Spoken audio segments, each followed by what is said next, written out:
자, 이제 이번 주간 하면서 여호수아를 이제 정리하게 되죠. 우리는 여호수아를 보면서 하나님의 많은 그 은혜와 축복, 또 우리를 향한 그 자상함을 보게 됩니다. 특별히 지난주 금요일에까지는 이제 가나안 땅을 분배하는 것을 이제 다 마쳤습니다. 그런데 혹시 지난주 금요일에 못 오신 분들은 금요일 영상을 좀 한번 꼭 보기를 권면합니다. 지난주 한번 지도를 한번 보게 되면 이제 다 모든 지파에게 땅을 분배를 해주는데 저기 동그라미 친 시므온 지파는 왜 저렇게 유다 지파 속에 저 지파가 들어가 있을까? 다른 것은 다 단독으로 줬는데 시므온 지파는 왜 유다 속에 들어가 있을까 궁금하시지 않습니까? 그래서 한번 지난 금요일 영상을 보면 하나님의 그 은혜, 또 이 마지막까지 분배하시는 모습, 또 여호수아의 마음, 이런 것들을 우리가 알 수 있는 그런 장이기 때문에 한번 금요 새벽을 볼 수 있도록 못 보신 분들은 권면을 드립니다. 자, 오늘은 이제 도피성에 관한 말씀이에요. 모든 땅을 분배를 마치고 하나님께서 여호수아에게 도피성을 이제 지어라 하고 이렇게 말씀하고 있습니다.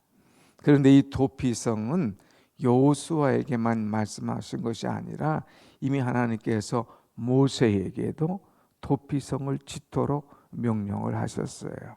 그래서 모세에게 말씀하시고 또 여호수아에게도 이 도피성을 짓도록 말씀하십니다. 그리고 오늘날 이 구약 시대만 아니라 현대 신약 시대에 또 우리 현대인에게도 이 도피성이 필요한 것을 우리가 깨달아야 된다고 하는 것이죠. 이 도피성은 뭐냐? 이 부지 중에 죄를 지은 사람이 이제 거기를 피할 수 있는 그런 장소입니다.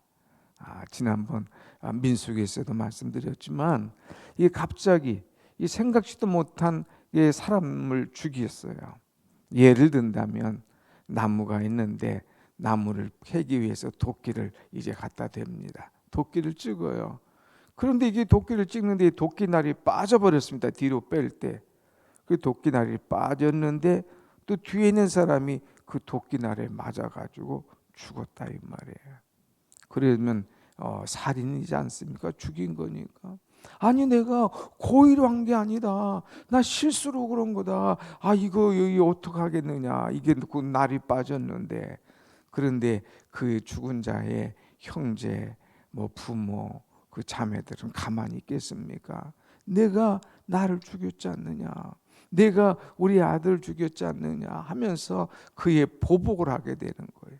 또 고의로 했느냐? 어쩔 수 없는 거지. 그러면서 또 이쪽에서 또 이제 싸움을 하는 거예요. 그러니까 피해 싸움이 계속되는 거예요. 여기서 저기서. 그러니까 이 피해 싸움이 계속되기 때문에 이런 싸움들을 이제 중재하기 위해서 부지 중에 살인한 사람, 부지 중에 죄를 지은 사람, 이런 사람들을 위해서 만들어주는 장소가 바로 이 도피성이라고 하는 것입니다. 그런데 이 도피성 제도를 누가 만들었느냐 하는 거예요. 이 도피성은 하나님께서 만드셨습니다. 하나님께서 제정하셨어요. 그래서 모세에게 또 여호수아에게 이 도피성을 만들도록 했다고 하는 것입니다. 그래서 도피성은 이제 피해를 당한 사람, 또 피해를 준 사람뿐만 아니라 그의 가정, 그의 또 모든 것까지도 지켜주시는 하나님의 특별한 이 배려, 이 제도다고 하는 것을 우리에게 가르쳐주고 있어요. 그래서 여러분 지금 말씀드린 것이 다시 나오죠. 지금 여호수아 20장 말씀을 보고 있어요. 여호수아 20장 1절 말씀 보면 여호와께서 여호수아에게 말씀하셨어요. 그리고 2절에 보면 이것은 모세에게도 내가 이야기했노라. 너희를 위하여 도피성을 만들어라 그랬어요. 그리고 도피성을 만든 이유가 뭐냐? 3절 부지 중에 실수로 사람을 죽인 자를 그리로 도망하게 하라. 내가 부지 중에 사람을 죽였어요. 도끼의 날로 뒤에 사람이 죽었다 이 말이에요. 그러면 얼른 이 도피성으로 도망해. 거기다가는 너 맞아 죽어. 거기다가 식구들이 달래들으면 너 감당할 수 없어. 그러니까 빨리 도피성으로 뛰어와 하는 거죠. 그래서 너희를 위해 피의 보복자를 피할 곳이니다 하는 거예요. 그런데 4절에 뭐라고 말했느냐? 이 성읍들 중에 하나에 도피하는 자는 그 성읍에 들어가는 문 어귀에 서서 그 성읍의 장로들의 귀에 자기의 사건을 말할 것이요. 도피성에 성읍이 있어요. 근데 이 성읍에 가서 무조건 들어가는 게 아니라 이거예요. 거기 가서 문을 두드려라 이거예요. 장로들에게 내 사건을 말해라. 제가 지금 이렇게 부지 중에 살인을 했습니다. 내가 이렇게 부지 중에 사람을 죽이게 되었습니다. 그러니 저를 받아주십시오 하고 장로들에게 그 사건을 말해.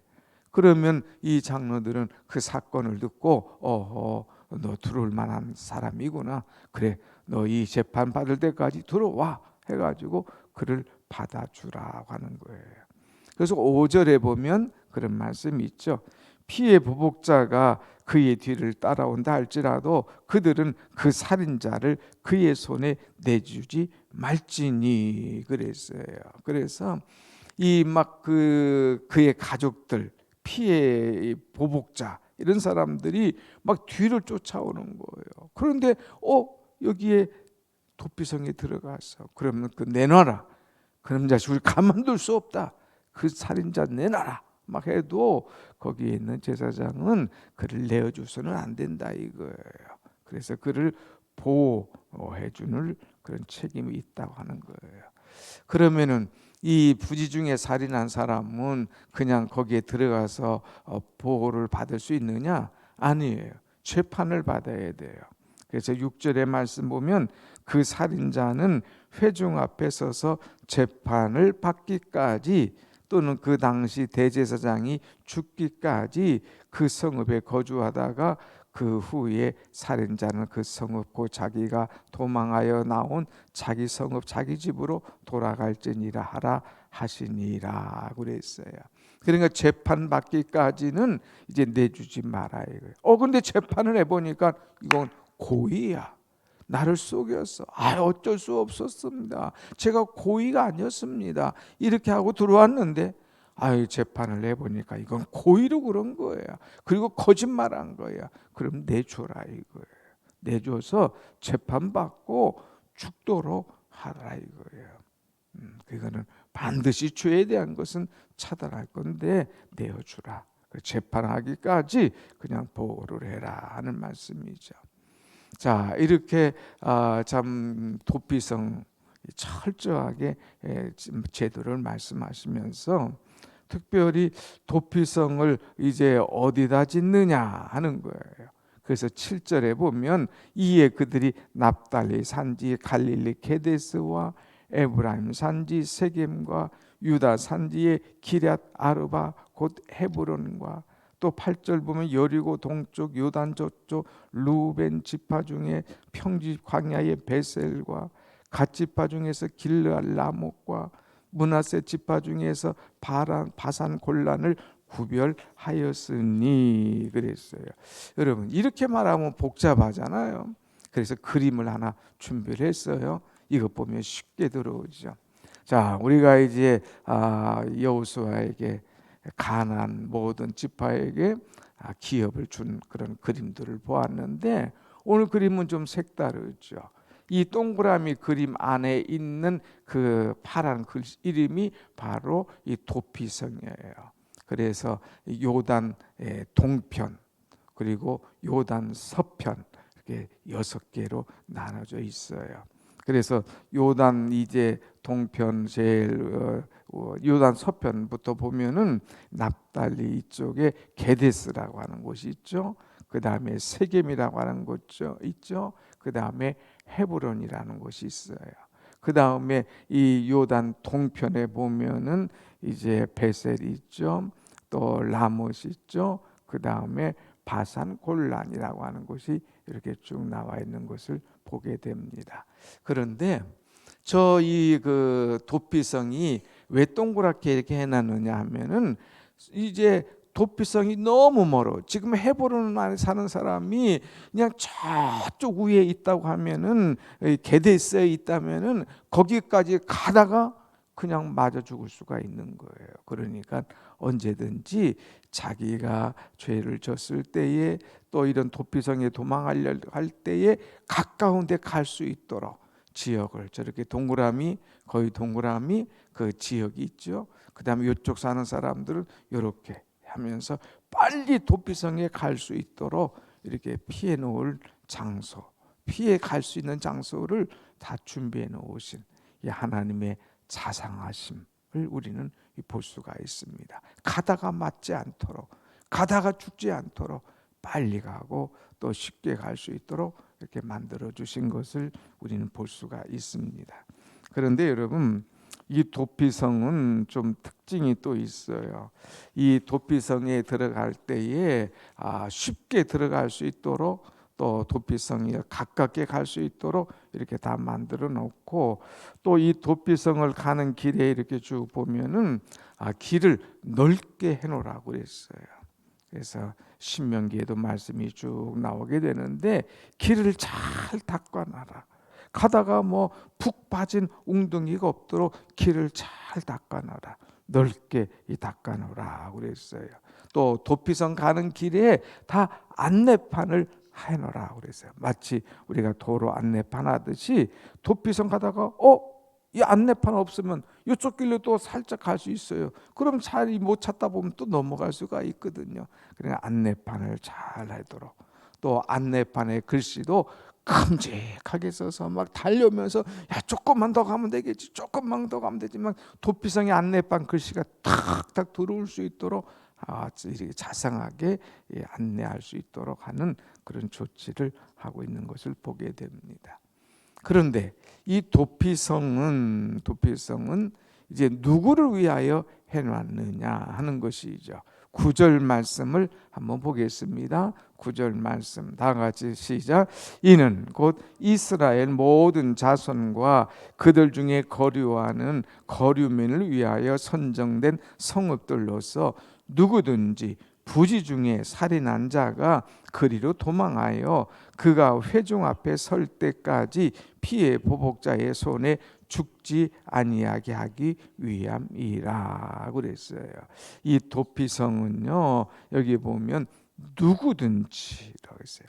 여기 이스라엘 모든 자손, 또 그들 중에 거류하는 거류민을 위하여서 이렇게 도피성을 지어라고 하는 거예요. 그러니까 이스라엘 백성뿐만 아니라 이방인들도 그 성 중에 있는 사람들 누구든지 사람인지라 부지 중에 죄를 지을 수가 있다 이거예요. 그러니까 누구든지 그 도피성에 갈 수 있도록 해라. 누구든지 부지 중에 살인한 자는 갈 수 있도록 이 도피성이 개방이 되어 있고 또 열려 있다 하는 그런 말씀이에요. 그래서 항상 열려 있는 이 도피성. 그래서 이 도피성은 구약 제도로 구약에만 있는 것이 아니라 오늘 신약에 오늘 우리 교회가, 또 오늘 우리 예수 그리스도가 바로 이 도피성의 주인이라고 하는 거예요. 그래서 누구든지 죄 있는 사람들은 이 교회로 와라 이거예요. 어제 우리는 다윗과 아둘람 공동체에 관한 말씀을 들었지 않습니까? 아둘람 공동체에 들어온 사람들은 누구예요? 환난 당한 사람, 빚진 사람, 마음에 상처받은 사람, 이런 사람들이 다 아둘람 공동체에 들어와서 거기서 예배하며 기도하며 거기서 감사하며 거기서 찬송하면서 그들이 새로워진 거예요. 그러니까 이제 주님 앞에 들어와라 이거예요. 교회 속에 들어와서 우리의 모든 죄를 고백하고 이제 새롭게 되는 그런 은혜를 우리는 얻어야 된다고 하는 거예요. 그래서 이 도피성은 오늘날 교회처럼, 그래서 교회도 오기 쉽도록, 찾기 쉽도록, 또 문도 항상 열려 있도록. 그런 거 보면 우리 교회는 은혜예요. 도로 옆에 있잖아요. 찾기 좋잖아요. 문이 항상 열려 있잖아요. 이제 어떤 분들은 와서 보고 놀래요. 목사님 이렇게 항상 열어놓느냐고. 그냥 또 도둑이 있고 또 교회 비싼 물건들이 있잖아요. 그거 가져가는 도둑들도 많아요. 그런데 어떻게 그렇게 열어놨느냐. 예배 시간만 열고 탁 찾는 이 도시교회들이 얼마나 많습니까? 근데 우리는 항상 열려 있다는 것도 은혜지요. 누구든지 마음의 아픔이나 상처나 또 갑작스러웠던 고통이나 어떤 일이 있으면 언제든지 와서 기도할 수 있는 곳이 바로 교회다 하는 거예요. 그러니까 찬송대로 아무나 와라, 언제든지 와라, 와서 주님께 마음을 쏟아놓고 기도하고 새 힘을 얻으라고 하는 거예요.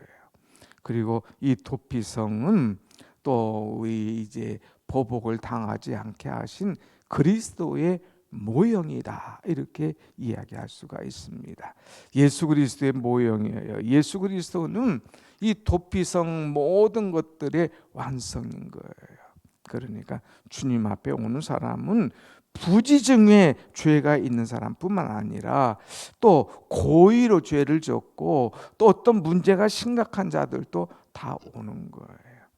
또 이 도피성은 아까 말씀에 뭐예요? 재판받까지 받겠다가 이제 재판하고 죄를 지었으면 다 내어주잖아요. 가서 죽어라 하고 내주는데, 그러나 예수 그리스도는 어떤 죄를 졌든지 주님 앞에 오는 사람들 다 받아주시고 용서해 주신다고 하는 것이죠. 이것이 예수 그리스도의 특징입니다. 도피성은 한계가 있어요. 그러나 예수 그리스도는 한계가 없어요. 누구든지 다 받아주고 예수 앞에 오는 사람 결코 내어쫓지 않는다는 말씀이죠. 요한복음 6장 37절 보면 아버지께서 내게 주시는 자는 다 내게로 올 것이요 내게 오는 자는 내가 결코 내쫓지 아니하리라 그랬어요. 주님 앞에 오는 사람은 내쫓지 않는다는 거예요. 뭐 재판에서 결과가 어떤 결과가 나오든 간에 내쫓지 않고 그들의 안전을 보장해주고 그들을 지켜주는 것, 이것이 바로 주님의 특징이죠. 또 도피성 항상 문이 열어놨지 않습니까? 누구든지 쉽게 오도록 하지 않습니까? 예수 그리스도가 바로 이런 분이에요. 요한복음 10장 9절 말씀 보면 내가 문이니 누구든지 나로 말미암아 들어가면 구원을 받고 또 들어가면 나오며 꼴을 얻으리라 그랬어요. 누구든지 예수 그리스도의 문, 이 도피성 대신 예수 그리스도에 들어오면 그 사람은 구원을 받을 것이라고 하는 말이죠. 그러니까 교회는 구원의 문이라고 하는 것. 그래서 예수 그리스도 앞에 오면 어떤 죄를 졌든지 하나님 앞에 내 마음을 쏟아놓고 진심으로 눈물을 흘려 회개하면 하나님께서 용서하신다고 하는 거예요.